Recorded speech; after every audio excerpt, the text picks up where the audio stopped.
기도하시겠습니다.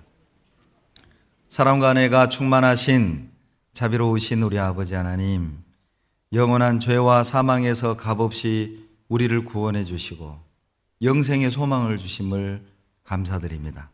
주님의 피로 구원받은 사랑하는 형제 자매님들과 함께 찬양하며 또 이렇게 좋은 아침에 말씀으로 교훈받을 수 있는 기회를 주신 것 또한 감사드립니다.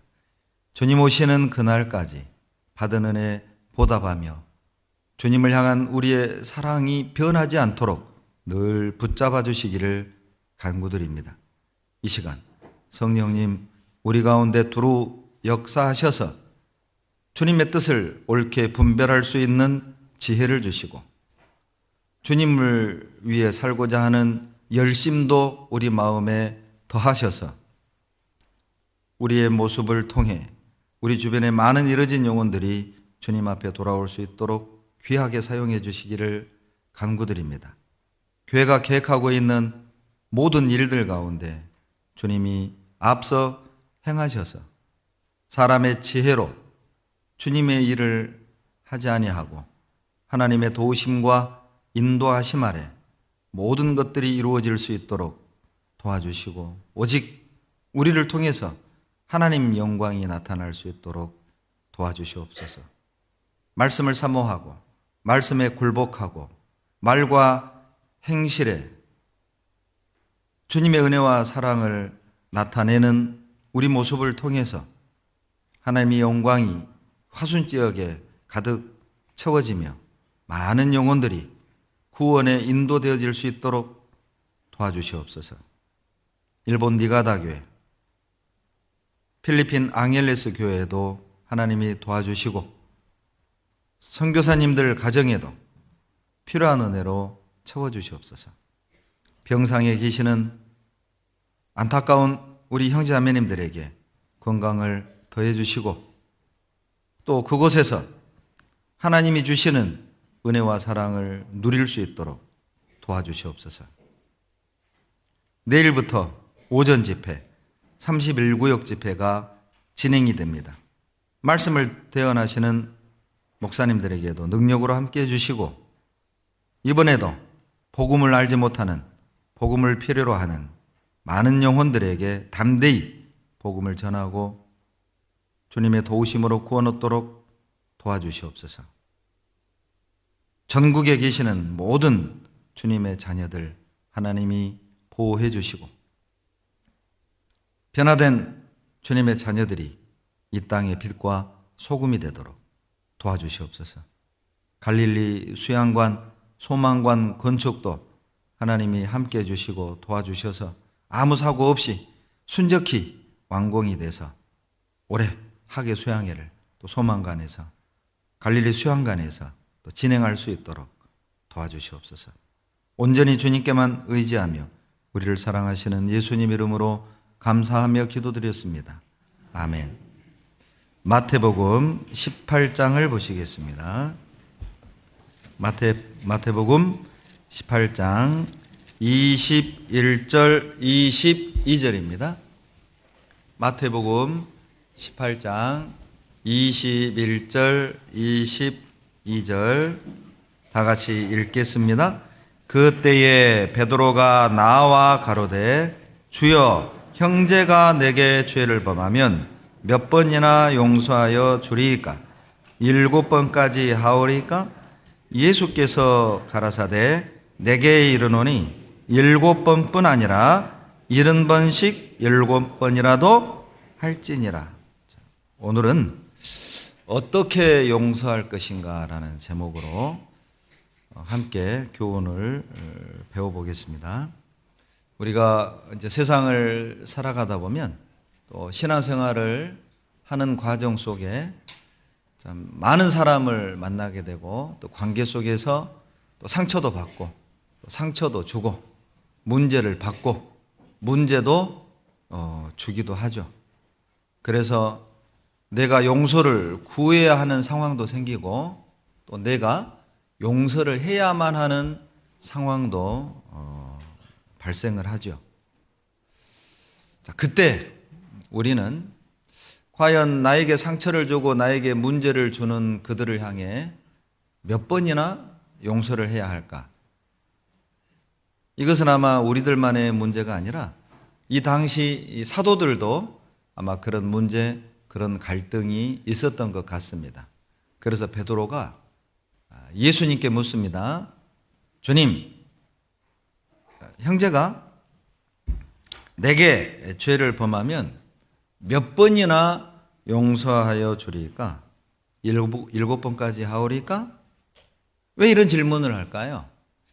지금 뭔가 이런 상황이 발생이 된 거죠.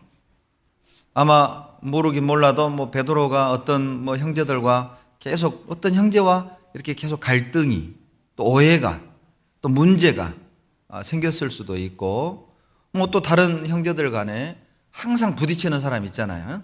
항상 부딪히는. 아마 그래서 이런 질문을 한 것은 아닐까. 몇 번을 용서해야 될까? 주님, 몇 번을 용서해야 될까요? 7번 할까요?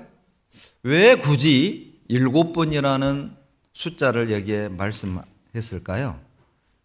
그 이유는 그 당시에 이 랍비들이 이렇게 가르쳤대요. 적어도 3번까지는 용서해라. 아마 이렇게 가르쳤다고 해요. 그래서 그 랍비들의 가르침보다 훨씬 2배가 넘는 7번을 제시하면서 은근히 베드로 자신의 신앙 그리고 어떤 그 자신의 어떤 인내, 자신의 인격은 뭔가 좀 다르다. 이걸 과시하려는 의도가 들어있다. 이렇게 봅니다. 그래서 이 베드로는 주님, 형제가 내게 죄를 범하면 몇 번 용서할까요? 7번 할까요? 그 당시 랍비들의 가르침보다는 훨씬 더 높은 어떤 그 윤리의 기준을 제시하고 있는 것입니다. 지금 왜 이제 이 18장에서 용서를 몇 번 할까라는 질문이 나온 배경은 18장의 주제가 이렇습니다. 18장 1절로 4절부터의 내용은 이 제자들이 서로 누가 크냐, 서로 크고자 하는 그 제자들을 향해 예수님이 어린아이 같이 겸손해야 될 것을 말씀하고 있거든요. 서로 크고자 하는 문제가 있었고요. 그리고 5절부터 14절까지에서는 이 크고자 하는 사람들이 범하기 쉬운 죄가 뭐냐면 약한 자들을 실족시키는 겁니다. 자기 기준으로 정죄하는 거죠. 구원받은 사람이 그렇게 사냐고, 구원받은 사람이 그것도 못 이기냐고, 구원받은 사람이 그 모양으로 사냐고, 이런 말들이 연약한 자들에게는 상처가 되고 실족할 수 있는 그런 어떤 그 상황들이 발생을 하는 거거든요. 그래서 마태복음 18장 그 7절에 보면, 6절에 보면 누구든지 나를 믿는 이 소자 중 하나를 실족케 하면 차라리 연자맷돌을 그 목에 달리우고 깊은 바다에 빠뜨리우는 것이 나으니라. 이 말씀이 그래서 나온 겁니다. 그러니까 소자라고 한 것은 신앙이 연약한 사람이죠. 신앙이 연약해서 아마 이제 변화가 더디고, 아마 또 이 가운데 막 술도 못 끊고 또 담배도 못 끊고 그런 사람이 있을 수 있잖아요. 그리고 변화가 안 돼서 말하는 것도 좀 육신적이고 생각하는 것도 좀 육신적인, 좀 덕이 안 되고 본이 안 되는 사람이 있을 수 있죠. 그런데 1절에 보면 이제 지금 서로 천국에서 누가 크니까 이런 문제로 다툼이 있어요. 그러니까 지금 상당히 자기가 좀 신앙이 있고 좀 믿음이 있고 좀 뭐 남들보다는 신앙이 좀 뭐라고 해야 될까요? 좀 더 낫다라고 생각하는 그 사람들이 그 연약한 사람들을 판단하고 정죄하고 비난하는 상황들이 생겼던 것 같아요. 그래서 만약에 실족한다면 너 목에 연자맷돌을 메고 그냥 바다에 던지는 것이 낫다. 즉 형제를 정죄하고 비난하고 판단하는 그 죄가 결코 작은 죄가 아니라는 걸 말하는 것이고, 왜 연자맷돌을 메고 바다에 던지라는 강력한 표현을 쓰셨을까? 실은 그런 문제들이 많이 발생하기 때문에 그렇게 표현하셨을 거예요. 교회 안에 형제자매들이 어떤 그 문제가 생기고 또 하나가 되지 못하고 또 형제자매들이 교회 깊이, 교제 안에 깊이 들어오지 못하는 그 이유 중에 하나가 먼저 된 자들, 또 신앙이 있다고 생각하는 그 사람들이 쉽게 정죄하고 판단하고 말을 함부로 하고 그렇게 해서 실족시키는 것이죠. 자기 기준으로 말하고 품고 참고 기다리고 배려하는 것이 아니라 함부로 말을 이렇게 내뱉는 그것들 때문에 교회가 시끄럽고 상처를 받고 교회 안에 깊숙이 들어오지 못하는 그런 문제들이 많기 때문에 이렇게 강한 표현을 쓴 것은 아닐까. 차라리 연자맷돌을 목에 메고 바다에 던지는 것이 낫다. 제발 그러지 말란 뜻이겠죠. 제발 약한 자 정죄하지 말고 판단하지 말고 상처 주지 말고 그런 뜻이겠죠. 이런 문제들이 지금 5절부터 14절까지가 나와요. 크고자 하는 사람들이 범하기 쉬운 죄가 뭐냐면 연약한 자를 실족시키는 거예요. 말로, 눈빛으로, 행동으로, 표현으로, 표정으로. 그리고 이제 15절부터 20절까지는 그 범죄한 형제들을 그냥 뭐 보듯 보지 말고 그들을 잘 돌이키게 해서 회개시켜서 교제 안에 다시 세워질 수 있도록 하려면 그들이 죄를 범할 때 좀 신중하게 그들을 교회적으로 교회 차원에서 권징할 것을 말하고 있어요. 그리고 난 다음에 21절부터 35절까지는 범죄한 형제에 대한 하나님의 용서와 배려에 대한 교훈을 하고 있는 겁니다. 그래서 이제 그 중에 베드로가 이제 톡 나서는 것이죠. 크고자 하는 자들에게 겸손해야 될 걸 말하고, 그리고 절대 형제들을 실족시키지 마라. 그리고 혹 죄를 범하는 형제가 있으면 잘 가르쳐 다독거려 가지고 좀 돌이키게 하고 회개시켜서 교회 안에 딱 세워질 수 있도록 좀 절차, 교회적인 어떤 방법을 가지고 권면을 잘 해줘라, 세워줘라, 이런 말을 주님이 하시니까 이제 베드로가 딱 나서는 거예요. 그러면 주님, 형제가 내게 죄를 범하면 몇 번 용서할까요? 7번 할까요? 당시 가르치면 3번인데 7번이나 할까요? 근데 자기는 이제 그만한 믿음이 있고 그만한 인격이 되고 그만큼 인내할 수 있다는 걸 은근히 과시하는 것이죠. 그때 주님의 대답입니다. 7번이 아니죠. 주님의 대답은 22절 다시 한번 같이 읽습니다. 예수께서 가라사대 내게 이르노니 7번뿐 아니라 70번씩 7번이라도 할지니라. 70번씩 7번이면 몇 번입니까? 490번이죠. 그러니까 490번 용서해라. 그 말은 490번만 용서하고 491번째부터는 폭발해라, 그런 뜻이 아닙니다. 그러니까 그 당시 3번까지는 용서하라고 했던 가르침이 있던 차에 490번이면 이건 뭐냐면 끝없이 용서하라 그 말이거든요. 무한히 용서하라 그 말이거든요. 끝까지 용서하라 그 말이거든요. 실제 주님은 우리를 70번씩 7번 용서해 주셨잖아요. 그 많은 크고 더러운 죄를 십자가의 피로 영원히 도말하시고 용서해 주실 뿐 아니라 구원을 얻고 난 뒤에도 우리는 얼마나 교만했습니까? 우리는 얼마나 세상 것을 사랑했습니까? 얼마나 우리는 육신적입니까? 얼마나 아직도 우리는 고집이 세고 돈을 주님보다 더 사랑하는 그런 마음이 있고, 그럼에도 주님은 나를 받아주고 계시잖아요. 주님이 우리를 끝없이 용서하고 계시잖아요. 그러나 인간인 우리에게, 육신을 입고 있는 우리에겐 70번씩 7번 용서하는 건 쉬운 것이 아닙니다. 끝까지 용서하는 건 결코 그것은 인간의 본성과 의지로 될 수 없다는 걸 우리는 알아요. 내 성격, 내 기준, 내 입장에서는 아이고 나는 7번 용서하는 것도 어려워. 490번 용서하는 것도 나는 못해. 어떻게 끝까지 용서해? 우리 육신은 그렇죠. 인간의 본성으로는, 인간의 의지로는 용서는 불가능합니다. 어떤 제자가 스승에게 물었대요. 선생님, 어떻게 하면 용서할 수 있을까요? 스승이 이렇게 대답했대요. 용서. 예? 뭐라고요? 용서. 뭔 뜻이에요? 용 쓰라고. 용서. 용서. 용서는 용 써야 된다는 거죠. 아직도 안 웃는 분들은 뭐예요? 설마 졸고 있었던 건 아니죠? 용서는 쉬운 것이 아니라는 겁니다. 용서를 하려면 용을 써야 한다는 것이죠. 힘 써야 한다는 것이죠. 어렵다 그 뜻이죠. 인간의 본성으로는 용서하는 건 불가능합니다. 우리 의지로는 용서하는 것이 불가능해요. 그래서 마태복음 18장 33절에 이렇게 말씀하셔요.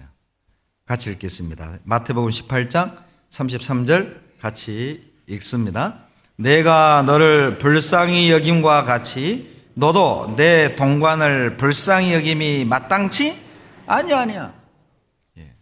내가 너를 불쌍히 여김과 같이 너도 내 동관을 불쌍히 여기는 것이 마땅치 아니하냐.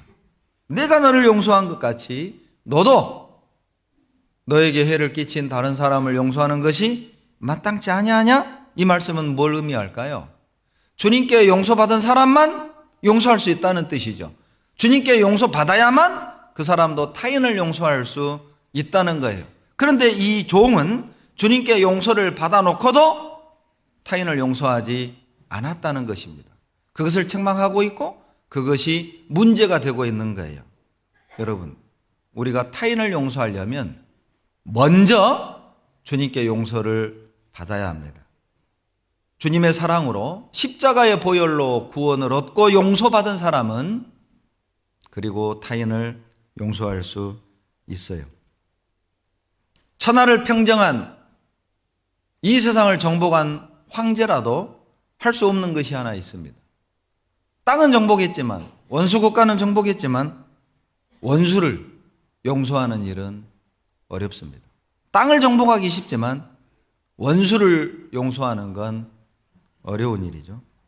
왜냐하면 용서란 주님께서 우리 마음속에 이루신 새로운 인격이기 때문에 그래요. 십자가의 보혈로 구원을 받고 새롭게 만들어진 인격이 용서인데, 내가 이 땅을 정복하는 능력이 있고 정복하는 황제랄지라도 주님의 보혈로 구원을 얻고 용서할 수 있는 새로운 인격을 얻기 전에는 결코 누군가를 용서하는 건 쉬운 것이 아니에요. 나라를 정복하는 것보다 원수를 용서하는 것은 훨씬 어려운 일이라는 것이죠. 하나님의 용서를 경험하지 못한 사람은 누군가를 용서하는 건 어려운 것입니다. 하나님의 용서를 경험하지 못한 사람은 용서의 인격을 갖추는 것이 불가능하다는 것이죠. 그렇다면 여기 앉아있는 내가 하나님께 용서받고 구원받았다면 우리는 용서할 수 있고, 그리고 반드시 용서를 해야만 하는 책임도 있음을 우리는 기억해야 합니다. 용서받은 사람은 용서해야 합니다. 용서할 수 있는데 용서하지 않은 것을 하나님이 책망하는 내용이 오늘 본문으로 읽은 마태복음 18장 21절로 35절까지의 악한 종의 이야기예요. 용서받아 놓고도 용서 안 한 것입니다. 용서할 수 있는데도 용서하지 않은 것이죠. 골로새서 3장 13절을 보겠습니다. 골로새서 3장 13절로 14절 같이 읽습니다. 누가 네게 혐의가 있거든 서로 용납하여 피차 용서하되 주께서 너희를 용서하신 것과 같이 너희도 그리하고 이 모든 것 위에 사랑을 더하라. 이는 온전하게 매는 띠니라.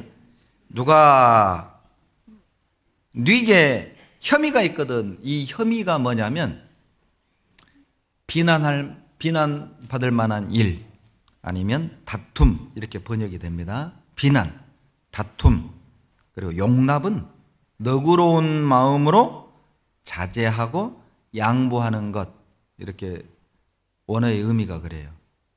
그리고 용서가 어떤 의미냐? 은혜를 베풀다, 그런 의미입니다. 그러니까 14절을 방금 그 정의를 가지고 다시 쉽게 풀어본다면 이렇게 풀 수 있어요. 누군가 자신을 비난할지라도 너그러운 마음으로 그를 이해하고 은혜를 베풀어라. 14절의 의미가 그것입니다. 이게 가능할까요? 나를 비난하는 사람을 향해 여러분, 우리가 너그러운 마음으로 그 사람에게 은혜를 베푸는 게 이게 가능하냐는 거예요. 가능합니다. 누가 가능하냐? 13절의 답이죠. 13절 끝부분에 주께서 너희를 용서하신 것 같이 너희도 그리하고, 주님께로부터 용서받은 사람만 나를 비난하는 사람에게 너그러운 마음으로 은혜를 베푸는 게 가능하다는 거예요. 너가 주님으로부터 은혜를 받았고 주님으로부터 용서를 받았다면 너도 너를 비난하는 사람을 용서하고 너를 비난하는 사람을 향해 은혜를 베풀 수 있다라고 말하는 것입니다. 주님이 우리에게 할 수 없는 불가능한 일을 요구하는 게 아니라 할 수 있는 것을 하라고 말씀한다는 것이죠. 그럼에도 불구하고 우리는 용서라는 단어를 들을 때 마음에 반감이 확 올라오는 사람이 있어요. 나는 절대 용서 못해. 내 남편 용서 못해. 내 부모 용서 못해. 내 아내를 용서 못해. 내 친구를 용서 못해. 난 죽어도 그 형제를 용서 못해. 혹시 여러분 그런 마음 있으신가요? 주님이 뭐라고 얘기할까요? 이렇게 얘기할 겁니다. 내가 너를 용서한 것 같이 너도 그리하라. 주님이 만약 나에게 그렇게 말씀하신다면 여러분 뭐라고 우리는 대답해야 할까요? 내가 너를 용서한 것 같이 너도 너의 부모를, 너의 남편을, 너의 아내를, 너의 자식을, 너의 친구를, 너의 형제 자매를 용서하라. 아니요, 주님. 주님이 몰라서 하시는 말씀이에요. 남편이 나한테 어떻게 했는지 주님이 몰라서 하시는 말씀이에요. 부모님이 나에게 어떤 상처를 줬는지 주님이 몰라서 하는 말이라고. 그 형제 자매가 나에게 어떤 모멸감을 줬는지 주님이 모르니까 용서하라고 하는 거라고. 이렇게 말할 수 있을까요? 그래도 주님은 이렇게 얘기할 겁니다. 그래, 자, 너희 부모가 너에게 씻을 수 없는 상처를 주었구나. 너희 남편이, 너희 아내가 너의 인격을 그렇게 짓밟았구나. 너의 형제 자매들이 너에게 그렇게 모멸감을 주고 상처를 주었구나. 그러니? 그래? 그러면 내가 너를 용서한 것 같이 너도 그리하라. 그렇게 말씀하실 거예요. 내가 어떤 죄인인지를 기억한다면, 내가 너희를 용서한 것 같이 그렇게 하라. 그 말 안에는 많은 의미가 들어있는데 그 중에 하나는 너 이거 기억해야 돼. 너 어떤 죄인이었니? 너 어떤 죄인이었다는 거 잊었니? 너 어떤 사람이었다는 건 너 잊었니? 너가 1만 달란트 빚진 자였잖아. 너가 마태복음 18장에 나오는 그 1만 달란트 빚진 자가 너였잖아. 그런데 너 그것 용서받았잖니. 그러니까 너도 용서해. 내가 너를 용서한 것 같이 너희도 그리하라. 이 말씀의 또 하나의 의미는 너가 한 일을 기억하라는 거예요. 너가 한 일을 기억해봐. 너가 당한 일만을 기억하지 말고 너가 한 일을 기억해봐. 너가 상처받은 것만 기억하지 말고 너가 상처 준 것도 기억해봐. 너가 당한 것만 기억하지 말고 너도 했던 걸 기억해봐. 자식이 부모 닮는 게 정말 맞는 것 같아요. 우리 두 딸이 예쁜 짓을 참 많이 하는데 가끔 생각지 않은 일도 합니다. 그런데 그 생각지 않은 일을 할 때마다 실은 제가 할 말이 없어요. 왜냐하면 저도 그랬었거든요. 어쩜 그걸 닮냐? 어쩌면 그렇게 안 닮았으면 하는 걸 닮냐? 예? 그러니까 참 할 말이 없을 때가 있어요. 아, 이게 뿌린 대로 거둔다는 게 이런 의미도 있나 보다. 내가 비록 내가 저질렀던 구원받기 전에 어떤 잘못과 실수들로 하나님 앞에 용서받고 구원을 받았지만 내가 이 땅에서 다 받는구나. 내가 다 받고 가는구나. 그렇게 느껴질 때도 있어요. 내가 범했던 어떤 잘못들, 실수들, 좋지 못했던 어떤 행동들, 그런 것들이 다 나에게로 돌아오는구나.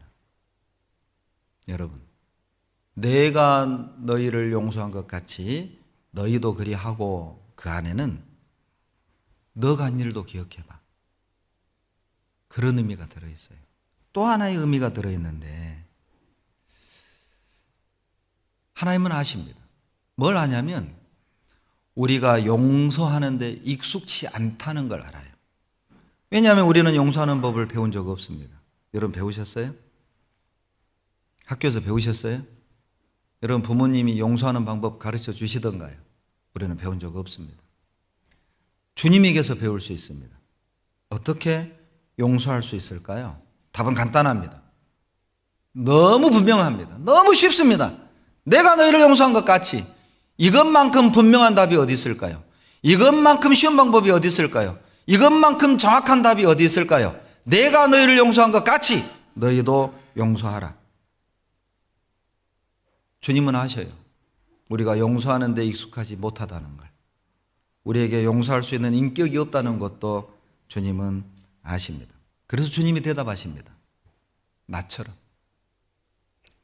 해라. 내가 너희를 용서한 것처럼 해라. 그리고 14절에 이 모든 것 위에 사랑을 더하라. 여러분, 사랑을 더하라. 무슨 의미일까요?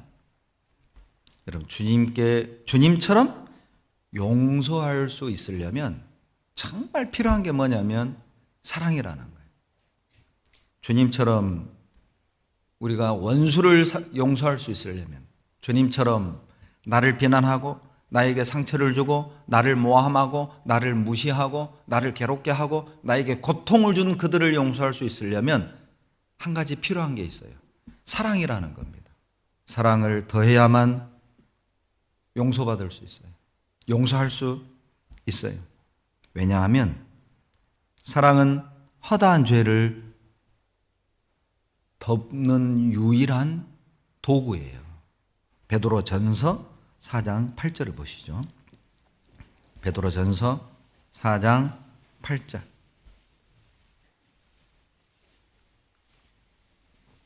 베드로전서 4장 8절 같이 읽겠습니다.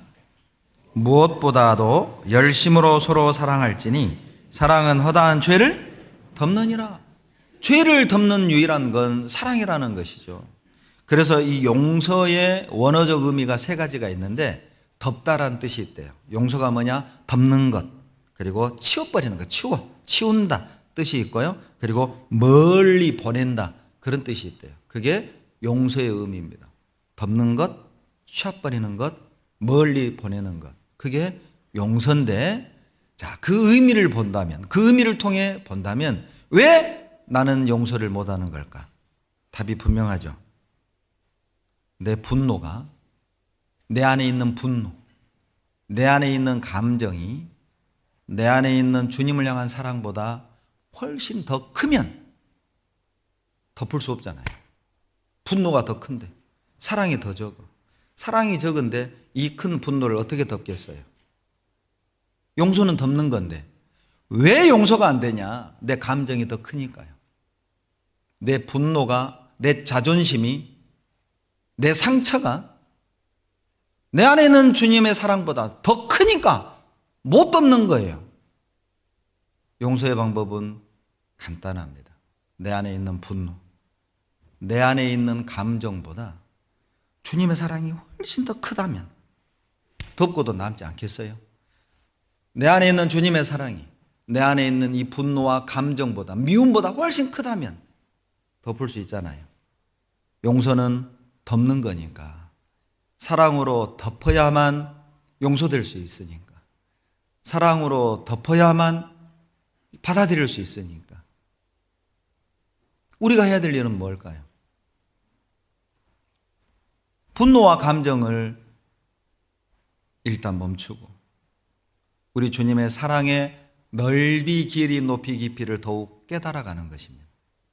그 사랑이 더 커져간다면, 내 안에 주님의 사랑이 더 커져간다면, 내 안에 주님의 사랑이 더 뜨거워져 간다면 우리는 어떤 분노, 어떤 감정, 어떤 상처도 덮을 수 있습니다. 이 모든 것 위에 사랑을 더하라. 용서하기 원하셔요? 주님의 사랑을 깨달으셔야 됩니다. 원수를 받아들이기를 원하십니까? 주님의 사랑을 더 크게 느끼셔야 됩니다. 그 사람이 죄를 덮을 수 있어요. 용서하는 힘이 없는 사람은 사랑할 힘도 없는 거예요. 주님을 사랑하지 않는 사람은 용서할 힘도 없는 것이죠. 자신은 용서를 받았으면서 왜 타인을 용서하지 못하는 걸까요? 자기는 용서를 받았으면서 왜 우리는 타인을 용서하지 않는 걸까요? 마태복음 18장 23절로 돌아가 봅시다.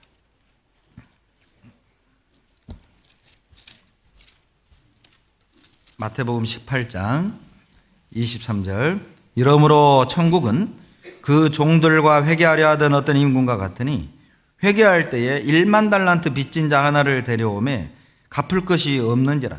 주인이 명하여 그 몸과 처와 자식들과 모든 소유를 다 팔아 갚게 하라 한데 그 종이 엎드려 절하며 가로되 내게 참으소서 다 갚으리다 하거늘 그 종의 주인이 불쌍히 여겨 놓아 보내며 그 빚을 탕감하여 주었더니 그 종이 나가서 제게 100데나리온 빚진 동관 하나를 만나 붙들어 목을 잡고 가로되 빚을 갚으라 하며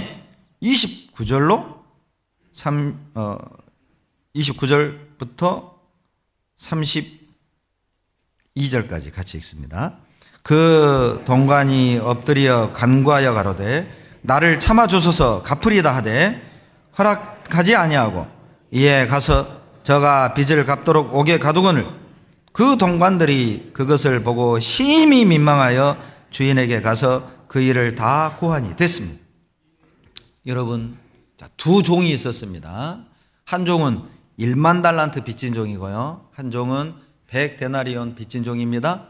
1만 달란트 이렇게 말을 하면 얼마나 큰 돈인지 모르시죠? 1만 달란트를 우리나라 돈으로 환전해 드릴게요. 100데나리온, 1데나리온은 노동자 하루 품삯입니다. 1데나리온이, 1데나리온. 이런 건 딱 써놓으면 좋아요. 1데나리온이 하루 품삯. 요즘 하루 품삯 얼마요? 임차 형님, 하루 품삯 얼마요? 죄송합니다. 노출되네요, 월급이. 보통 10만 원 잡읍시다. 계산하기 좋게. 10만 원 잡아요. 그러면 1데나리온은 우리 돈으로 10만 원입니다. 그러면 1달란트는 6,000데나리온이에요. 1달란트가 6,000데나리온이에요. 그러면 1데나리온이 10만 원이니까 1달란트는 6,000 곱하기 10만 하면 얼마죠? 6억입니다. 1달란트가 6억입니다. 그러면 1만 달란트는 얼마일까요? 6조입니다. 1만 달란트가 얼마다? 6조. 하루 일당 10만 원으로 잡으면 6조 원의 빚을 진 거예요. 물어봅시다.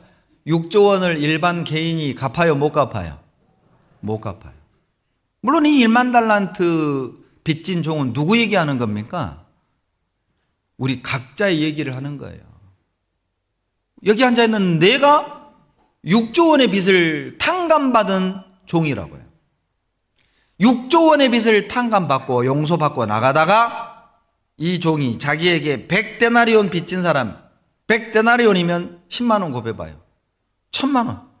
1,000만 원 빚진 그 종의 멱살을 잡고, 야 이놈아, 내 돈 내놔. 그러니까 이 종이요, 한 번만 기회를, 말미를 달라고. 내가 곧 가져다 드리겠다고. 쓸데없어, 지금 당장 가져와. 옥에 쳐넣어버린 거예요.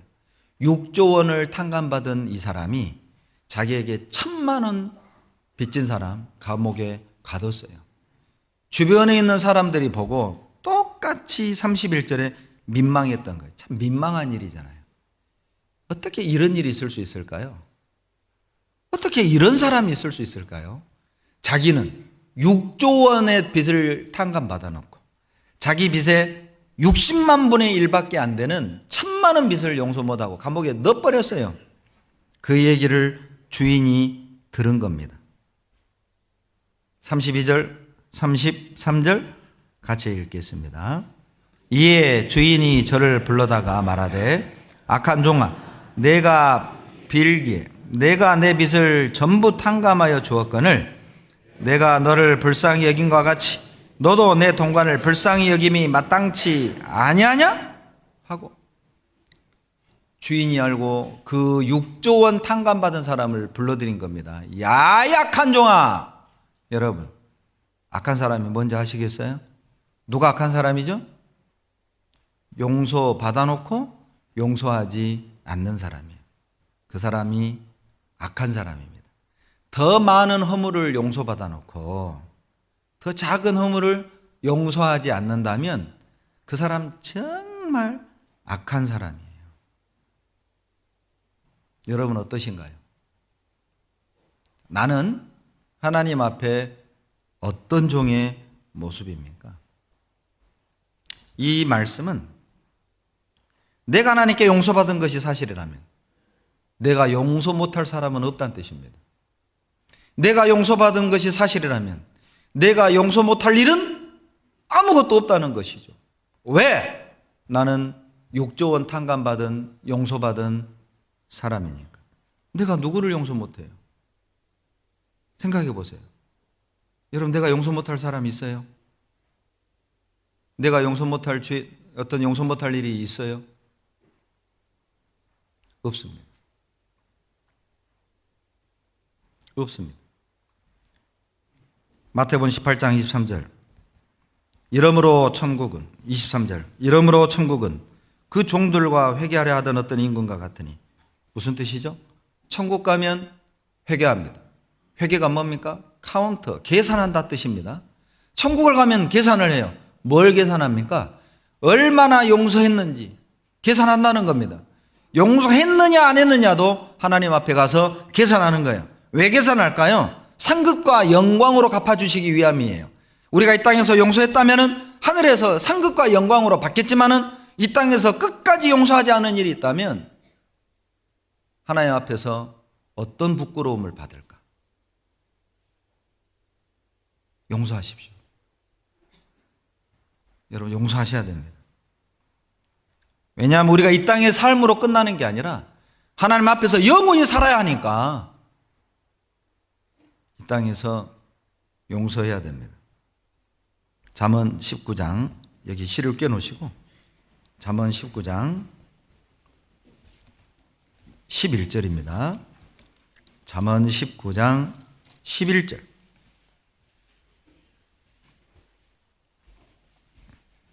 노하기를 더디하는 것이 사람의 슬기요. 같이 읽습니다. 허물을 용서하는 것이 자기의 영광이니라. 허물을 용서하면, 이 땅에서 용서하면 하늘에서 영광으로 돌아온다는 뜻이잖아요. 반대로 말한다면 만약 이 땅에서 우리가 용서하지 못한다면 하나님 앞에 섰을 때 얼마나 부끄럽게 될까요? 이 땅에서 우리가 서로 용서하지 못한다면 어떻게 천국에서 영원히 함께 살까요? 용서하지 않은 상태로 영원히 살래요? 용서하지 않은 상태로 영원히 얼굴 볼래요? 천국에 가면 우리 내면이 다 드러날 텐데, 하나님이 아시는 것처럼 우리가 서로를 알게 될 텐데, 여러분 우리 그런 모습으로 함께 할 수 있을까요? 용서하는 것은 영광으로 돌아옵니다. 그래서 이 땅에서 용서를 해야 됩니다. 왜 용서를 해야 될까요? 여러분, 용서하지 않는 것은 여러분 하나님 앞에 신령한 제사를 막아요. 예배를 막아요. 용서하지 않는 마음은 예배를 막습니다. 마태복음 5장 23절 보시죠. 마태복음 5장 23절.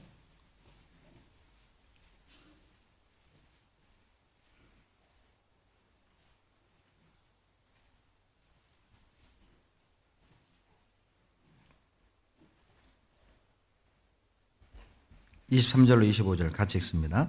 그러므로 예물을 제단에 드리다가 거기서 내 형제에게 원망 들을 만한 일이 있는 줄 생각나거든 예물을 제단 앞에 두고 먼저 가서 형제와 화목하고 그 후에 가서 예물을 드리라. 너를 송사하는 자와 함께 길에 있을 때에 급히 사화하라. 그 송사하는 자가 너를 재판관에게 내어주고 재판관이 관예에게 내어주어 옥에 가둘까? 염려하라. 자, 23절에 보면 예물을 가지고 하나님 앞에 제단에 드리려고 나갔습니다. 가다가 마음에서 뭐가 하나 딱 생각이 났는데 원망 들을 만한 일이 생각난 거예요. 이 원망이 원한으로도 번역이 되거든요. 원한 살 만한 일이 생각난 거예요. 그러면 예물을 하나님께 드리는 걸 멈추고 먼저 빨리 가가지고 형제와 화목하라. 사과하고 화해하라. 용서를 빌고 용서를 받고 용서를 해줘라. 왜 이 말씀을 하실까요? 우리가 생각할 땐 제사 드리는 게 먼저일 것처럼 느껴지지 않습니까? 하나님께 제사 드리고 나서 자, 그 힘으로 가가지고 형제님 내가 잘못했어요. 자매님 내가 잘못했어요. 용서해 주세요. 뭐 이렇게 해도 좀 무방할 것 같고 이게 더 나을 것 같은 생각이죠. 그러나 주님은 말씀하십니다. 예물을 드리기 전에 먼저 해야 될 것이 뭐냐면 원망 들을 만한 일, 원한 살 만한 일, 형제에게 상처를 주었거나 문제를 주었을 만한 일이 생각난다면 먼저 가서 사과해라. 용서를 받고 와라. 왜? 그런 제사는 하나님이 받지 않습니다. 형제와 화목하지 않으면서 하나님과 화목할 수 없다는 뜻이죠. 형제에게 용서를 구하지 않은 사람이 하나님께 용서를 구하는 건 이율배반이고 그건 모순이고 그건 위선이라는 거예요. 하나님께 말로만 용서를 구하지 말라는 것입니다. 실제 너가 상처를 준 그들에게 가서 용서를 구해라. 왜 나한테 와서 용서를 구하느냐? 그 사람에게 용서를 구해. 모든 상처를 다 줘놓고 기도는 쉽죠? 하나님 용서해 주세요. 쉽죠? 하나님은 말합니다. 너 나에게 용서를 구하지 말고 너가 상처를 준 그들에게 가서 용서를 구해. 그들과 먼저 화목해. 그래야 너는 나와 화목할 수 있다. 불편하시죠? 이런 말씀이 좀 불편할 겁니다. 왜냐하면 나에게 그런 용기가 아직 없잖아요. 난 아직 용서를 구할 마음도 없고 용서를 해주고 싶은 마음도 아직 없거든요. 그러나 이 말씀 들으셔야 됩니다. 그래서 이 말씀을 하시는 거죠. 실은 오늘 설교는 주문 제작된 설교입니다. 실은 작년 연말 어떤 형제님이 목사님 용서에 대한 설교를 한번 해주세요. 그래서 제가 약속했어요. 예, 형제님, 제가 지금은 제가 해야 될 그 설교들이 있으니까 먼저 해놓고 그리고 때가 되면 꼭 제가 올해 안에 용서에 대한 말씀을 한번 할게요. 그리고 미룬 것이 오늘이 됐네요. 나는 이것도 하나님의 인도하심이라고 믿습니다. 그분이 달리 그런 게 아니라 이제 과거에 제가 했던 용서에 대한 설교를 유튜브에서 들으셨대요. 그래서 어떤 설교를 들으셨나 하고 저도 유튜브 들어가서 용서를 찾아봤거든요. 용서, 배영기 검색했더니 진짜 용서에 관한 설교를 배영기 목사가 했어요. 근데 내가 아니에요. 장로교회 배영기 목사가 따로 있더라고. 근데 또 이상하게 저는 못 찾았어요. 제가 했던 용서에 대한 설교를. 그래서 다시 한번 용서에 대한 말씀을 해야 되겠다. 이제 그분이 그 말씀을 듣고 너무 좋았대요, 자기에게. 그래서 한 번 더 해주면 감사하겠다고. 아마 이렇게 이 말씀이 준비된 것은 오늘 누군가에게 이 말씀이 정말 필요할 겁니다. 진짜 오늘 이 말씀 듣고 용기 내십시오. 이 말씀을 듣고 용기를 내서 용서를 구하시고 용서를 하셔야 됩니다. 그때 하나님과 화목하게 될 수 있고 그리고 우리 마음의 감옥에서 벗어날 수 있어요. 마음의 감옥에서 벗어날 수 있어요. 여러분, 용서는 자기를 위해 하는 겁니다. 타인을 위해 하는 게 아니에요. 나를 위해 하는 거예요. 상처를 준 사람은 놀랍게도 고통받지 않습니다. 상처를 받은 사람이 고통의 세월을 보내죠. 용서하지 않는다면 그 고통의 세월은 지속될 겁니다. 용서해야만 그 고통에서 비로소 벗어날 수 있는 거예요. 왜 주님이 내가 너희를 용서한 것 같이 너희도 용서하라고 우리에게 이렇게 부탁하는 걸까요? 그건 우리 자신을 위한 거예요. 고통에서 자유로워질 수 있는 유일한 출구가 여러분 용서라는 것입니다. 과거의 아픔에서 벗어날 수 있는 출구가 용서라는 것입니다. 과거의 어둠에서 벗어날 수 있는 유일한 출구가 용서라는 것입니다. 그래서 주님은 용서하라는 것이죠. 마태복음 5장에 예물을 놓고 먼저 가서 형제와 사과하라는 거예요. 사과하고 용서를 구하고 용서를 받고 용서를 하라는 것이죠. 만약 그렇지 않으면 25절에 옥에 가둘까 염려하라는 거예요. 옥에 갇히게 될 거라는 거예요. 용서하지 않는 사람은 감옥에 갇힙니다. 고통이라는 감옥에, 어둠이라는 감옥에, 답답함이라는 감옥에, 괴로움이라는 감옥에, 상처라는 감옥에, 과거라는 감옥에 갇혀서 살아왔잖아요. 용서하지 못함으로 우리는 고통을 받아야 했고 어두운 세월을 지나와야만 했습니다. 나에게 상처를 준 그들은 웃고 살고 있지만 나를 고통에 빠뜨렸던 그들은 그렇게 잘 사는 것처럼 보이죠. 그런데 고통을 받고 상처를 받은 나만 이렇게 괴롭게 살고 있어요. 그러니 이제 그걸 끝내라. 너를 힘들게 한 사람은 저렇게 즐겁게 살고 있는데 억울하지 않느냐? 상처받은 너가 계속 고통 속에 사는 것 억울하지 않느냐? 이제 이 몸부림 그쳐라. 이 고통을 그쳐라. 이 절망에서 벗어나라. 그 방법은 용서하는 것이다. 그래야만 그 감옥에서 벗어나는 거예요. 디모데후서 3장 1절에 말세에 고통하는 때가 이르리니 이렇게 시작하죠. 디모데후서 3장 1절은 말세에 고통하는 때가 이르리니 이렇게 시작하고 3절에 무정하며 원통함을 풀지 아니하며 이렇게 돼 있어요. 원통함을 풀지 아니하며가 다른 번역에 용서하지 않고 이렇게 번역이 됩니다. 왜 마지막 세상이 되면 그렇게 스트레스를 받고 우울증에 시달리고 정신병에 시달리는 많은 사람들이 늘어나는 이유가 뭐냐? 여러 가지 원인이 있지만 그 중에 하나가 용서하지 않기 때문이라는 겁니다. 용서하지 않기 때문에 그 굴레에서 벗어나지 못하고 용서하지 않기 때문에 그 우울감에 젖어 사는 것이다. 왜 그렇게 계속 고통스럽게 사느냐? 용서해라.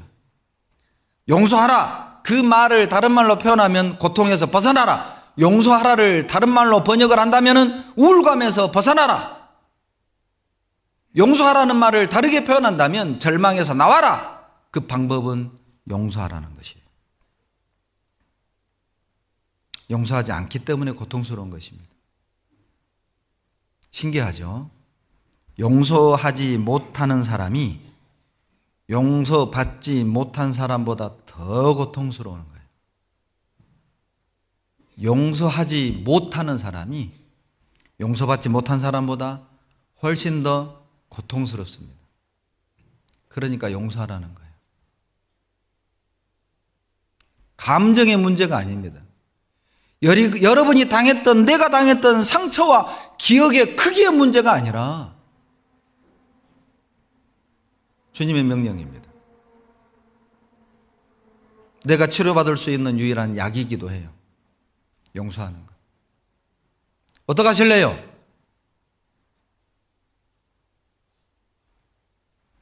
용서할 때 우리는 자유롭게 됩니다. 용서하지 못하는 마음이 나를 불행하게 만드는 것이죠.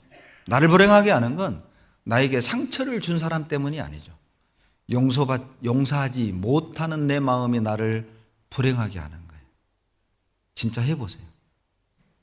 용서해보라고. 자유로워질 겁니다. 용서해보세요.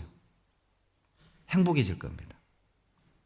마태복음 6장 14절로 15절입니다. 마태복음 6장 14절로 15절 같이 읽죠. 너희가 사람의 과실을 용서하면 너희 천부께서도 너희 과실을 용서하시려니와 너희가 사람의 과실을 용서하지 아니하면 너희 아버지께서도 너희 과실을 용서하지 아니하시리라. 영원한 죄를 사함받고 구원받은 후 우리가 서로에게 실수를 하고 상처를 주고받는 일에 대하여 하나님이 하시는 말씀입니다. 우리는 이미 용서받은 사람이기 때문에 용서할 수 있으니까 용서하라는 것이죠. 그럼에도 불구하고 너가 만약 형제자매들의 실수를 너가 용서하지 않으면 나도 너의 실수에 대해서 용서하지 않겠다. 지옥 보내겠다. 그 말이 아니에요. 하나님과의 관계가 깨지고 평강이 깨지고 기쁨이 사라지고 기도의 응답이 느껴지지 않고 말씀을 들어도 마음에 감동이 없고 말씀을 읽어도 깨달음이 없고 하나님이 멀리 계신 것처럼 느끼고 괜히 두렵고 답답하고 징계죠. 용서하지 않으면 나도 너를 용서하지 않겠다. 내가 용서할 때 나도 용서받습니다. 그래서 용서하라는 겁니다. 내가 용서해야만 나도 용서받을 수 있으니까. 여러분 참 미운 사람 있죠? 없애버리세요.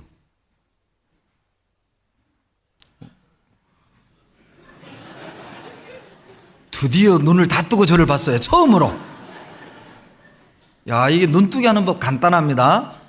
여러분 원수 있죠? 없애버리세요. 어떻게? 용서하면 원수가 없어집니다. 용서하면 미운 사람 없어져요. 어떤 할머니 상담하는데요. 할머니들이 죄를 인정 잘 안 하잖아요. 죄 없다고 진짜 참 나이 드시면 그렇게 뻔뻔해져요. 죄송합니다. 여기는 이제 구원 받은 분들이니까 안 받은 분들이 그렇다고 말이에요. 죄 안 지었대. 며느리 미워했죠? 놈의 딸 데려다가 뭐더러 미워한다요. 얼마나 미운가 몰라요. 그렇게 말하는 할머니 보면. 아니, 할아버지가 시집 올 때 해온 거 없다고 공부, 글도 못 읽는다고 무식쟁이라고 핀잔할 때 미워했잖아요. 나는 미워하는 사람 없어요. 왜요? 이미 다 죽어버렸어. 확실하게 원수를 없애버렸어요. 이제 그렇게 없앨 수는 없으니까 원수를 없애는 방법은 용서하면 원수가 없어져요. 용서하면 미운 사람이 없어져요. 없애버리세요.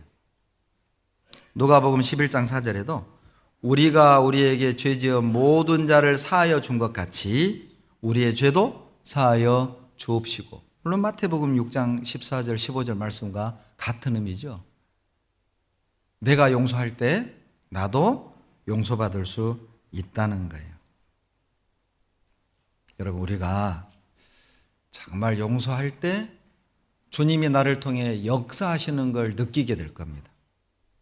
누가복음 23장 34절에 주님이 십자가 위에서 7가지 기도를 하셨죠. 그것을 가상 7언이라고 그래요. 가상, 십자가 위에서 7언, 7마디를 7가지 말씀을 하셨어요. 그 중에 첫 번째, 십자가에 못 박혀서 하셨던 주님의 첫 번째 말씀이 뭐냐면, 하나님, 저들을 용서하여 주옵소서. 자기들이 하는 일이 무슨 일인지 알지 못함이니이다. 주님이 했던 십자가 위에서 했던 첫 번째 기도입니다. 그 용서의 기도를 한쪽 강도가 들었어요. 그리고 그는 돌이킵니다. 하나님의 아들 예수여, 당신의 나라에 마실 때 나를 생각하소서. 십자가 위에서 두 강도는 예수님을 비난했습니다. 너 하나님의 아들이라며 왜 바보처럼 죽냐? 너도 살리고 우리도 살려봐. 그러면 믿어줄게. 비아냥거렸고 비꼬았어요. 그러나 주님은 십자가 위에서 기도하셨습니다. 저들의 죄를 용서하여 주시옵소서. 자기의 몸을 갈기갈기 찢은 그들을, 자기 몸에 못을 박은 그들을, 자기 가슴에 창을 찌른 그들을 용서하여 달라는 겁니다. 120대 채찍으로 온몸을 갈기갈기 찢은 그들을 향해 용서해 달라는 겁니다. 그 차가운 못으로 뼈를 뚫고 십자가에 매달은 그들을 용서해 달라는 겁니다. 그 기도를 강도가 들었습니다. 용서하는 주님의 모습을 강도는 보았습니다. 이분 하나님의 아들이다. 여러분, 하나님의 아들이 아니라면 십자가 위에서 어떻게 용서의 기도를 할 수 있을까요? 하나님의 아들이 아니라면 그 엄청난 상처를 받고 어떻게 용서의 기도를 할 수 있겠습니까? 우리가 하나님의 아들이기 때문에 우리는 그 기도를 해야만 해요. 저들을 용서해 주십시오. 하나님, 내 남편 용서해 주십시오. 하나님, 내 부모 용서해 주십시오. 하나님, 그 형제 그 자매를 용서해 주십시오. 모르고 한 것입니다. 모르고 한 말입니다. 모르고 한 행동입니다. 용서해 주십시오. 왜요? 우리가 하나님 아들이잖아요. 여러분, 구원 받았다면 용서하셔야 됩니다. 하나님의 자녀라면 용서하셔야 됩니다. 내가 용서할 때 주님이 역사하시고, 내가 용서할 때 주님이 일하시고, 내가 용서할 때 그 영혼이 다시 사는 거예요. 주님의 용서하는 기도를 보고 한편의 강도가 회개하고 돌이켜 구원을 얻었던 것처럼 나의 용서는 누군가를 살려요. 나의 미움은 누군가를 죽입니다. 나의 용서는 누군가를 살리는 거예요. 용서하는 나의 모습을 통해서 누군가를 세우는 거예요.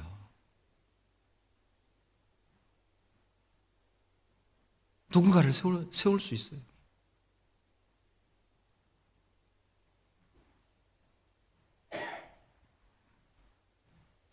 사도행전 7장 59절로 60절에 스데반 집사 스데반이 돌에 맞아 순교당하는 장면이 나오죠.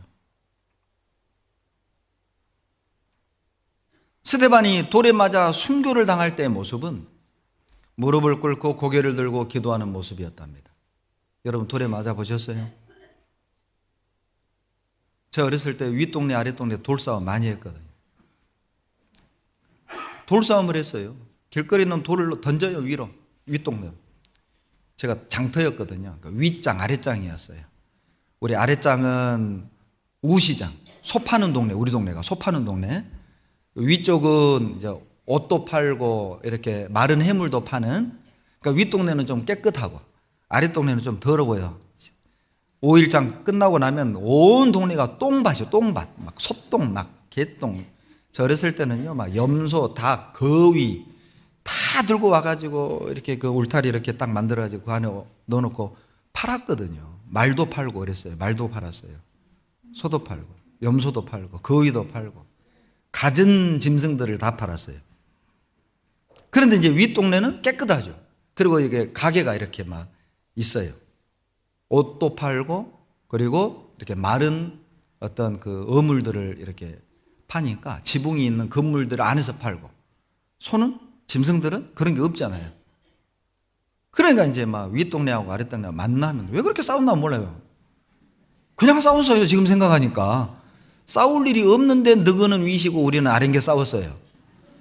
그리고 이제 막 돌을 던졌어요. 돌을 던지면 막 스레트 지붕 깨지고 유리창 깨지고 던져놓고 도망가고 그랬어요. 던지고 깨지면 도망가면 못 잡잖아요. 누군지 모르고. 그런데 한번 탁 맞잖아요. 이 돌에 탁 맞으면 뼛속부터 이렇게 아픈 것이 밖으로 싹 나오고 이게 이제 뜨거운 것이 주르르르르 흘러요. 진짜 돌에 맞으면 아파요. 뼈가 아파요. 뼈가. 돌에 맞으면 뼛속 깊이 아픈 것이 울려서 밖으로 나와요.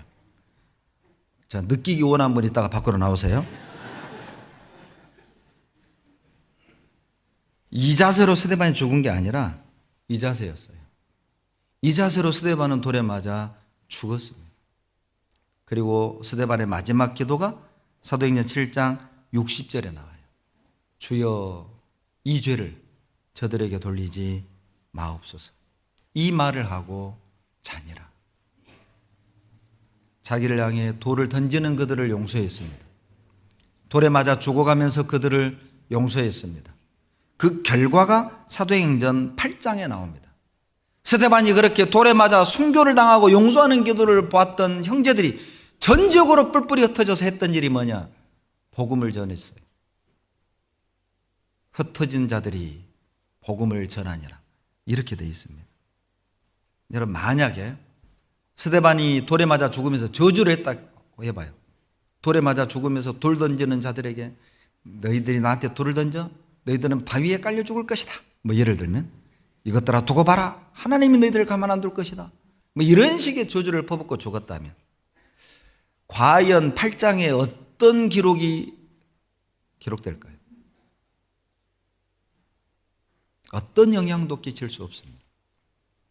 그리스도인이 나에게 돌을 던지는 자들을 미워하고 돌을 던지는 자들을 향해서 감정을 품고 돌을 던지는 자들에게 거리를 두고 돌을 던지는 자들을 인사하지 않고 돌을 던지는 자들을 향해 약수를 청하지 않고 돌을 던지는 자들과 함께 앉지 않고 그리스도인이 그렇다면 자, 그 사람을 통해 과연 주님이 무슨 일을 할 수 있을까요? 성령이 어떤 역사를 베풀 수 있을까요? 그리스도인에게는 어울리지 않습니다. 외면하는 것, 그리스도인에게는 어울리지 않는 단어죠. 미워하는 것, 나누이는 것, 그리스도인에겐 어울리지 않는 단어들이죠. 왜 우리는 용서해야만 합니까? 사단에게 속지 않기 위해서 용서해야 돼요. 고린도후서 2장 10절입니다. 고린도후서 2장 10절.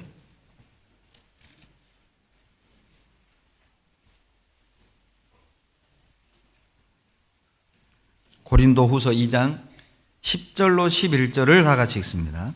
너희가 무슨 일이든지 네게 용서하면 나도 그리하고 네가 만일 용서한 일이 있으면 용서한 그것은 너희를 위하여 그리스도 앞에서 한 것이니 이는 우리로 사단에게 속지 않게 하려 함이라. 우리가 그 괴계를 알지 못하는 바가 아니로다. 고린도 성도들이 얼마나 바울을 힘들게 했습니까? 사도도 아니다, 먹고 살려고 전도한다. 별의별 악담을, 루머를 만들어 퍼뜨렸죠. 그들을 향해 바울은 말합니다. 내가 용서한다. 왜? 사단의 괴계에 속지 않게 하려 함이라. 사단에게 속지 않기 위해서 여러분 용서해야 됩니다. 여러분 이 말씀을 듣고 용서해야지. 그래. 오늘 내가 편지를 쓰든지 문자를 보내든지 차를 한잔 마시든지 밥을 사든지 선물을 보내든지 용서의 손길을 내가 뻗쳐야겠다. 이런 마음을 먹고 오늘 점심을 교회에서 드시고 나갈 때 이 한 가지 생각이 불쑥 올라올 겁니다. 기억하세요? 반드시 그 생각 올라올 거예요. 뭔 말이냐면 내가 왜 먼저 용서해야 돼? 내가 왜 먼저 가서 사과해야 돼? 지가 해야지. 내가 뭔 잘못했다고? 그 사람이 나한테 했던 말이 무엇인데? 했던 행동이 얼만데? 왜 내가 먼저 해야 돼? 여러분 반드시 그 생각 올라올 겁니다. 장담합니다. 여러분 용서하려고 맘먹잖아요. 왜 내가 먼저? 자존심 상하게. 내가 뭔 잘못했다고? 내가 얼마나 당했는데? 반드시 그 생각 올라올 거예요. 요한복음 13장 2절에 마귀가 벌써 가룟 유다의 마음에 예수를 팔려는 생각을 넣었더니, 마귀가 하는 일은 뭐냐? 생각을 넣어주고 인간이 하는 일이 뭐냐? 그 생각대로 행동하는 것입니다. 그것에 대해 하나님이 심판하는 거예요. 마귀는 생각을 넣어줄 겁니다. 난 용서 못해. 왜 내가 먼저 해? 자존심 상하게. 내가 무슨 잘못했다고? 나 용서 못해. 그 생각 반드시 올라올 겁니다. 1948년 10월 19일 무슨 날인지 혹시 아시나요? 1948년 10월 19일 우리나라에 엄청난 사건이 일어난 날입니다. 여순 반란 사건입니다. 그때 공산주의자들이 엄청난 여수 순천 시민들을 학살했던 사건이죠. 그때 손양원 목사 두 아들이 순교를 당해요. 자기 친구에 의해서. 고등학생, 중학생이었습니다. 그때. 안재선이라는 사람이 손양원 목사의 두 아들 손동인, 손동신을 죽여요. 예수를 부인해라. 그러면 살려줄게. 죽는 길을 선택합니다. 그리고 총살당해 죽습니다. 그런데 놀라운 건 경찰과 군인이 반란군을 제압을 하고 안재선이도 잡혔습니다. 그리고 법정에서 사형언도를 받았어요. 놀라운 건 손양원 목사는 탄원서를 제출합니다. 살려주세요. 이 안재선이를, 내 두 아들을 죽인 이 원수를 살려주세요. 그리고 내 양아들로 삼겠습니다. 손양원의 자식은 3남 3녀였습니다. 큰딸이 반대를 했습니다. 아버지 지금 무슨 말씀하시냐고. 오빠 둘을 죽였는데 어떻게 살려달라는 말을 할 수 있냐고. 아버지는 말합니다. 여기에서 보복과 복수와 원한의 고리를 끊어버리지 않으면 계속 이 악순환의 고리는 반복될 것이다. 우리가 원수를 갚으면, 보복을 하면 그 다음 세대가 계속 보복과 원한의 고리는 반복이 될 거다. 여기에서 끊자. 주님이 우리에게 말씀하시기를 원수를 사랑하라. 주님의 명령 아니냐. 그리고 이 딸도 아버지의 고집을 못 꺾습니다. 그리고 그 안재선이를 양아들로 삼아요. 두 아들 장례식 때 9가지 감사 기도는 유명한 내용이죠. 두 아들 장례식을 치르는 이 아버지가 마지막 조문객을 향해 9가지 감사의 기도문을 말합니다. 첫째, 나 같은 죄인의 혈통에서 순종의 자식들이 나오게 해주셔서 감사합니다. 둘째, 많은 성도들 중에 이런 보배들을 하필 내게 주셔서 감사합니다. 셋째, 삼남 삼녀 중에서 가장 아름다운 장자와 둘째 아들을 바치게 되어 감사합니다. 넷째, 한 아들의 순교도 영광인데 두 아들이 순교할 수 있는 영광을 주심에 감사합니다.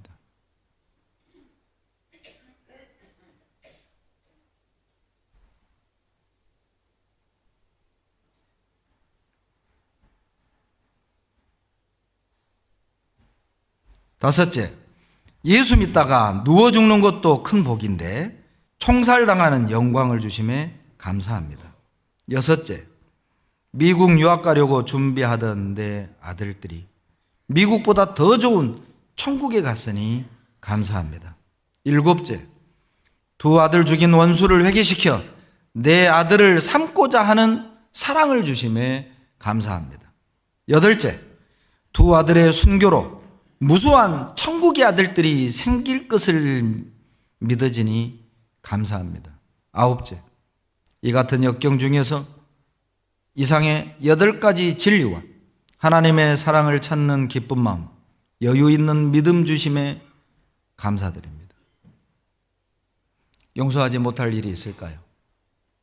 용서할 수 없는 사람이 있을까요?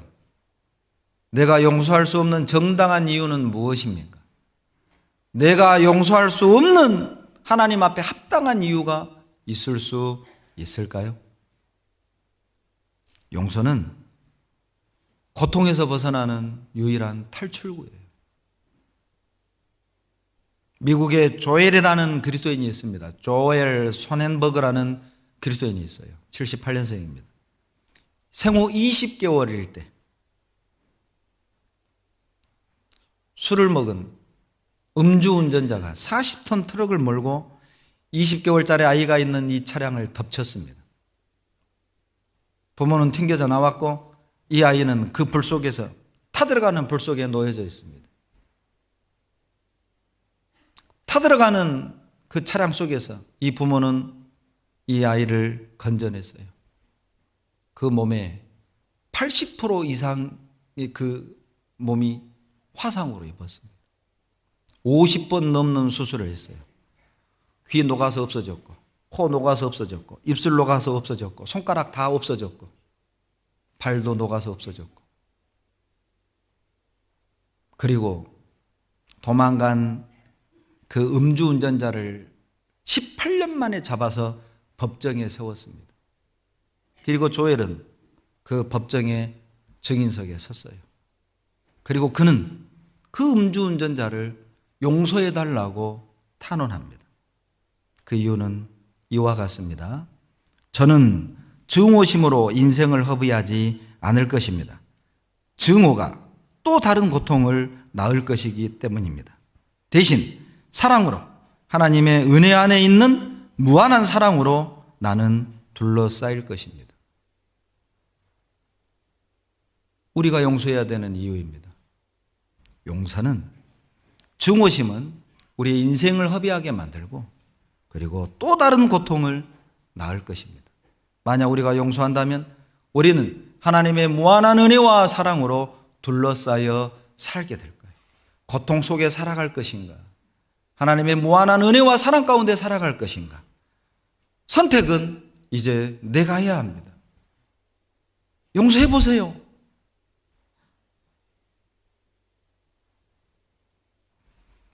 용서는 마귀를 이길 수 있는 최고의 무기인 것이죠. 왜 우리는 용서해야 될까요? 또 하나의 간단한 이유는 나도 언젠가 용서받을 일이 생길 겁니다. 그래서 용서하셔야 돼요. 누가복음 6장 37절. 누가복음 6장 37절.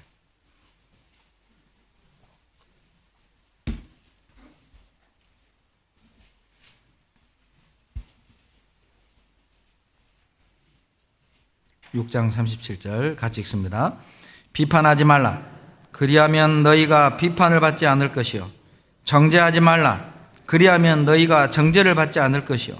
용서하라. 그리하면 너희가 용서 받을 것이요. 여러분 참 멋지지 않습니까? 왜 우리는 비판하는 걸 멈출 수 없죠? 왜 우리는 정죄하는 걸 멈추지 못하는 걸까요? 왜 우리는 용서가 안 되는 거죠? 이게 너무 이상하지 않습니까? 용서받은 내가 용서할 수 없는 것도 이상한 것이고, 하나님 앞에 은혜를 받은 내가 형제자매를 정죄하는 것도 이상한 것이고, 비난하는 것도 이상한 것이고, 비판하는 것도 이상한 거예요. 진짜 이상한 거잖아요. 왜 우리는 비판하지 않는 게 어려워요? 왜 우리는 정죄하지 않는 것이 그렇게 어려운 거예요? 왜 용서하는 것이 그렇게 어려운가요? 비판이 없는 교회 생각해 보십시오. 서로 정죄하지 않는 교회를 생각해 보십시오.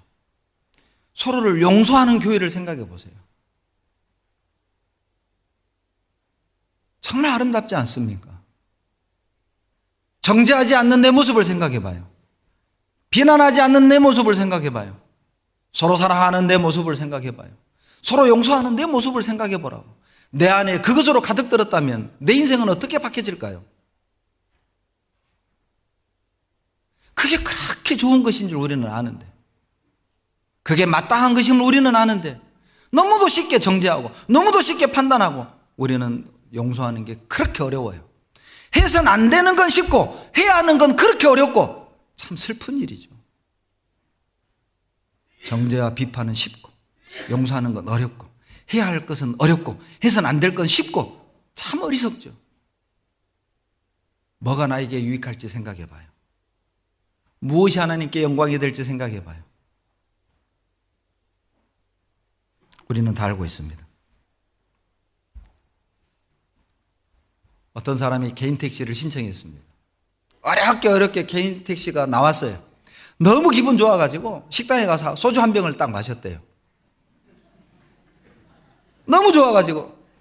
그런데 그 식당에서 이제 그 나온 그 국물에 바퀴벌레가 딱 뜬 거예요. 그러니까 막 소리를 지르고 주인 나오라 그래. 주인이 나왔어요. 이거 뭐냐고 숟가락으로 딱 떠보이는 거예요. 그러니까 막 주인이 기겁을 하는 겁니다. 손님은 많은데, 죄송합니다. 그냥 오늘은 그냥 식비 안 받겠습니다. 그냥 드시고 그냥 용서해 주십시오. 고래. 예? 내가 이거 고발할 거라고. 고래 소리를 지른 거예요. 그리고 술을 한 병을 다 마시고 나갔어요. 그 창피를 다 주고. 그리고 그 식당 주인이 따라 나갔어요. 그리고 개인 택시 남바를 외웠어요. 112에 전화했어요. 몇 번이 음주운전한다고. 면허 취소됐어요. 여러분, 누가복음 6장 37절 용서하라. 그리하면 너희가 용서를 받을 것이요. 그대로 돌아옵니다. 내가 용서하면 나도 용서를 받는 것으로 돌아오고, 내가 용서하지 못하면 나에게 용서하지 못하는 것으로 돌아오고, 부메랑으로 돌아와요. 그래서 우리는 용서해야 됩니다. 요한복음 8장 7절에 가늠하다 잡힌 여인을 예수님 앞에 데려왔습니다. 어떻게 하리까? 율법에는 돌로 쳐 죽이라고 그러는데 어떡할까요? 쳐 죽이라고 하면 예수님은 사랑이 없는 사람이고, 용서하라고 하면 율법을 어긴 사람이고. 요한복음 8장 7절에 주님의 대답입니다. 너희 중에 죄 없는 자가 먼저 돌로 치라. 노인에서부터 어린아이까지 돌을 버리고 돌아갔어요. 죄 없는 자가 먼저 돌로 치세요. 죄 없으면 돌을 던지세요. 우리가 용서해야 되는 이유입니다. 나도 허물이 있지 않습니까? 나도 실수가 있고 나도 잘못이 있는 사람이잖아요.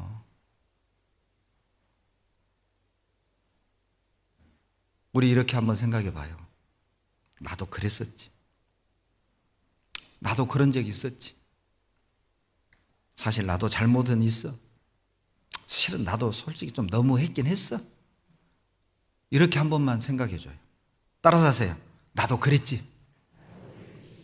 사실 나도 잘못은 있어. 사실 나도 너무 했지. 영혼이 없이 하지 말고 좀 영혼을 담아서 그러면 용서될 거예요. 솔직히 나도 너무 했잖아. 사실 나도 잘못은 했고 나도 그런 적이 있고. 여러분, 용서하지 않으면 기도가 안 됩니다. 그래서 용서하라는 거예요. 마가복음 11장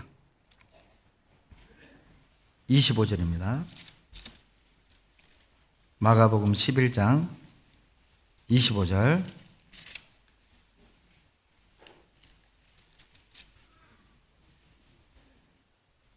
다 같이 읽겠습니다. 서서 기도할 때에 아무에게나 혐의가 있거든 용서하라. 그리하여 하늘에 계신 너희 아버지도 너희 어물을 사하여 주시리라 하셨더라. 여러분, 왜 하필 기도할 때 기분 나쁜 사건이 생각날까요? 왜 기도할 때 상처받은 일이 생각날까요?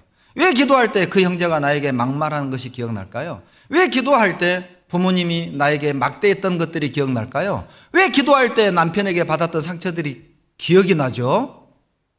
용서하라는 거예요. 그래야 기도가 돼요. 그래서 하나님이 하필 기도할 때 생각나게 해주시는 거예요. 용서하라고. 여러분, 조는 것도 용서하겠습니다. 용서할게요. 용서할게요. 예? 예, 용서할게요. 여러분도 용서하세요. 예, 용서하세요. 용서한다고 해도 계속 눈을 감고 있는 것도 용서할게요. 용서할게요. 여러분도 서로 용서하세요. 이쪽 줄에 있어요, 이쪽 줄에. 다 눈 뜨고 있는데. 예, 용서할게요. 괜찮아요. 예. 여러분도 용서하셔야 됩니다. 그래서 기도할 때 생각나게 한 거예요. 왜? 용서하지 않으면 기도가 안 되는 겁니다. 자, 옆 사람 보세요. 옆 사람 보고 따라서 하세요. 당신을 용서합니다. 나를 용서해 주세요. 예. 용서하셨습니까? 네. 정말 용서하십시오. 여러분, 어떻게 용서할 수 있을까요? 이거 하나 기억하세요. 하나님이 허락하신 일이라는 걸 기억하세요. 그러면 용서가 돼요. 자, 사무엘 하 16장을 한번 봅시다. 사무엘 하 16장을 한번 보세요. 7절. 사무엘 하 16장 7절.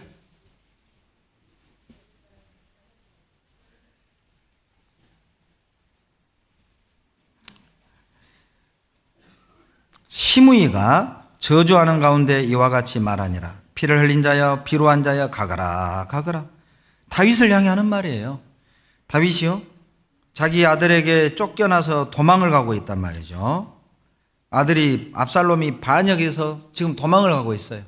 근데 시므이라는 평민이 멀리서 쫓아오면서 돌을 다윗 왕을 향해 던지면서 비루한 자여 가거라 가거라. 빌어먹을 인간아 꼴 좋다. 내가 너 그럴 줄 알았다. 왜? 시므이는 사울 왕과 같은 베냐민 지파예요. 이 시므이는 다윗이 사울을 죽이고 왕권을 뺏었다. 이렇게 이제 생각을 하는 것이죠.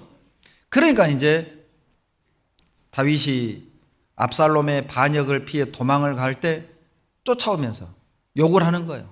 비루한 자여 가거라 가거라. 옆에 있던 그 아비새라는 장군이 이제 화가 머리 끝까지 치밀어 오는 거예요. 그리고 다윗에게 이렇게 말합니다. 왕이시여, 죽은 개 같은 자의 목을 내가 치리까? 그게 9절에 나옵니다. 9절. 수르야의 아들 아비새가 왕께 여짜오되 이 죽은 개가 어찌 내 주 왕을 저주하리이까? 청컨대 나로 건너가서 저의 머리를 베게 하소서. 그러니까 다윗 왕이 뭐라고 한 줄 알아요? 야, 그건 말이라고 하냐? 빨리 가서 잘라와.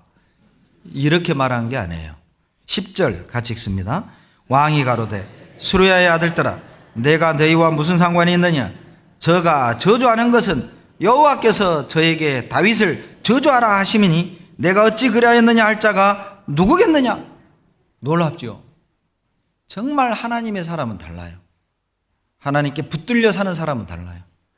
하나님께 크게 쓰임받는 사람은 달라요. 마음 씀씀이가 달라요. 마음 크기가 달라요. 옹졸하지 않아요. 하나님이 하신 일이다. 하나님이 희무의 입을 열어 다윗을 저주하라고 했다. 내버려 둬. 그리고 가요. 그리고 가요. 여러분 기억하십시오. 내가 받았던 상처, 내가 들었던 그 상처되는 말, 무시당한 말, 내 남편이 했던 행동, 내 부모가 했던 행동, 그리고 형제자매들이 나에게 줬던 상처와 문제, 기억하셔야 됩니다. 하나님이 허락하신 일이에요. 하나님이 그들을 통해 나를 저주하신 거예요. 내버려 두세요. 내버려 두라고. 그냥 용서하라고.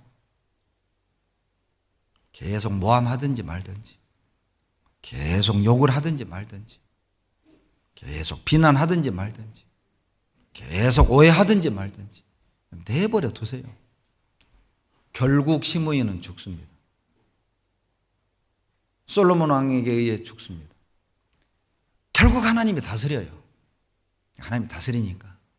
하나님이 하실 일은 하나님께 맡겨놓고 내가 할 일만 하면 되는데, 내가 할 일은 용서하는 일입니다. 악인을 심판하고 다스리는 일은 하나님의 일입니다. 원수 갚는 것은 하나님의 일입니다. 나의 일은 용서하는 것이죠. 하나님이 허락하신 일이라는 것을 믿으면 용서돼요. 용서할 수 있어요. 골로새서 3장 13절입니다. 골로새서 3장 13절.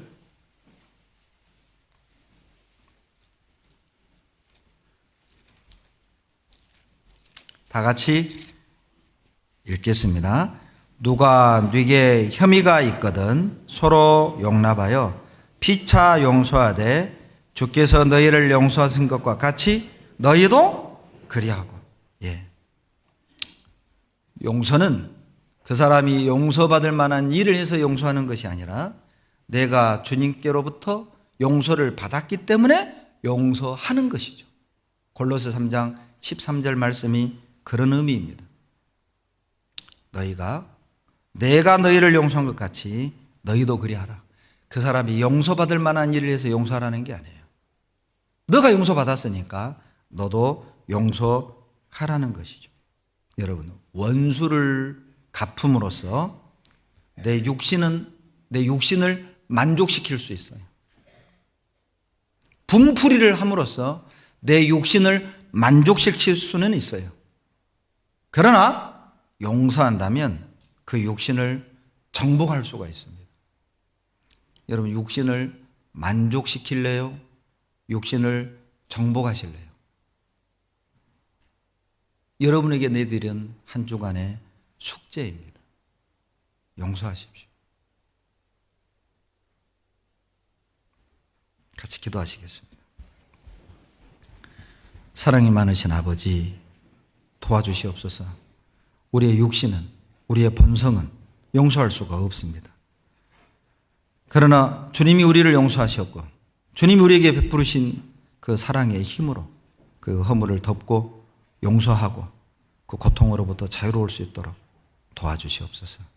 그리하여 용서하는 우리를 통해 더 많은 이들이 구원 얻고 용서하는 우리를 통해 하나님 영광이 나타나게 도와주시옵소서. 이방인과 주님의 자녀가 무엇이 다른지 용서를 통해 보일 수 있도록 도와주시옵소서. 예수님 이름으로 기도드렸습니다. 아멘. 은혜 찬송가 168장입니다.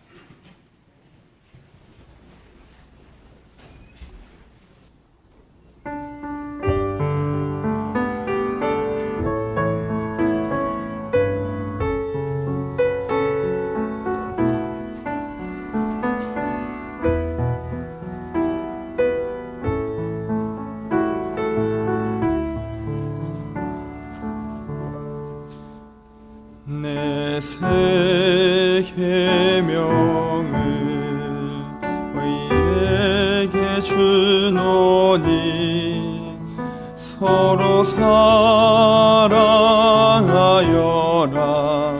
내가 너희를 사랑한 것 같이 사랑하여라.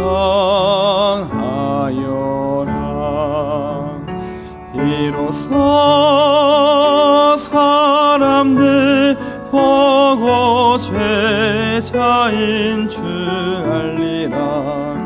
너희가 서로 사랑하며